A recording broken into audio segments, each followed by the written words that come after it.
Hello, class. We're going to talk about the themes of Exodus.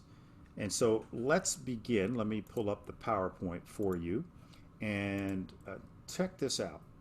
So, as we look at the themes of Exodus, the first thing that I want to highlight is the theme of deliverance. And you can look to the first 18 chapters of the book of Exodus and realize that there is all kinds of deliverance going on. And the most significant being, of course, the deliverance of God promising to reach out to the Israelites and to connect them to the covenant promise that had been made to Abraham. And we all, of course, know about the crossing of the Red Sea, the deliverance that God provides. That's a major theme.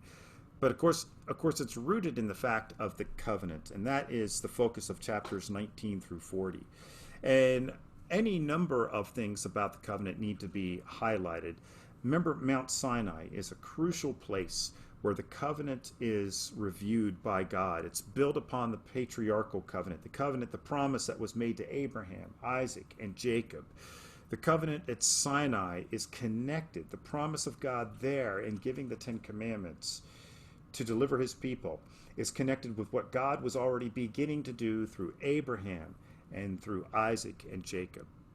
But the new feature that we have here is unlike what Abraham, Isaac, and Jacob had, the Israelites now have a written covenant referred to as the Torah, which literally means, Torah means instruction.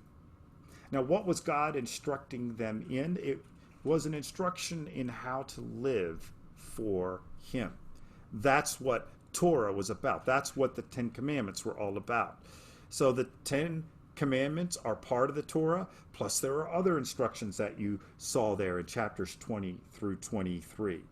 And as you might recall, as we discussed in class, the summary statement of the Ten Commandments is what Jesus himself gave. It's to love God and love one another. And that makes a lot of sense. I mean, you want to make sure that there is no other God before the Lord, our God. That's how we make sure we love him. We don't take his name in vain. And we don't have any graven images. We honor the Sabbath, keep it holy. We worship him. And then loving one another, well, those commands also make a lot of sense, don't they? You don't kill. That tends to hurt how you love others. Steal or lie. These are important aspects of implementing the covenant. So these laws guide us to life, to fullness of life. And to break those laws, basically, and they end up hurting us. It's not about God setting up these arbitrary sets of rules to take all the fun out of life. And it's the exact opposite. God wants to make sure we get the most out of life. So obedience is there not to earn us salvation. It doesn't earn the Israelites their deliverance. Remember, God is already in the process of delivering them when he gives them the commandments. So that's important to understand as well. It is rather a response to having been delivered, to having been saved. That's what God wants the Israelites to understand. Now, the third and final theme I want to highlight in the book of Exodus is the presence of God and how he is ever present with them. We see that in the burning bush. We see that through the plagues, the cloud by day, the pillar of fire at night, at Mount Sinai. God is present in so many ways. And so the deliverance of the Israelites and the covenant that he makes with them prepares Israel for God's presence with them. This is how they all interconnect. And the deliverance shows Israel God isn't against them. God is for them. He's not trying to catch them in doing wrong and breaking the law. He is showing them, this is how I want you to live. And the covenant showed Israel that they were to reflect God's character. God is holy.